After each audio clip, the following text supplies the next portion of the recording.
இது என்னப்பா அது புதுசா இருக்கு. ஊழலுக்கு தனியா சக்கரம் வச்சிருக்கீங்க போல இருக்கு. ஓ, கரூர்காரரா? நானும் ஒண்ணு சுத்துறேன்.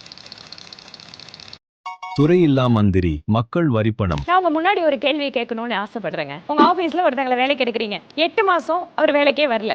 ஆனா அவருக்கு சம்பளம், காரு, எல்லா வசதியும் செஞ்சுட்டே இருக்கு. இதுவே ஒரு மக்கள் வரி பணத்துல இந்த மாதிரி நடந்தா அதுக்கு என்ன பேரு? கரூர் முன்னாள் அமைச்சர் இப்ப கோயம்புத்தூருக்கு வந்திருக்கிற புது விஷ கிருமி ஒரு அமைச்சரா இருந்தப்போ ஜெயிலுக்கு போனாரு. 471 நாள் ஜெயில இருந்த போது இலாக்கா இல்லாத மந்திரின்னு அவருக்கு எல்லா விதமான சலுகையும் பண்ணிட்டு அவரை பார்த்துட்டு இருக்கிற டிபார்ட்மெண்ட்டை பிரிச்சு மத்த மினிஸ்டர்ஸ்க்கும் கொடுத்துட்டு அப்புறம் எதுக்குங்க இலாக்கா இல்லாத மந்திரின்னு ஒருத்தர் ஜெயில வச்சிருந்தாங்க?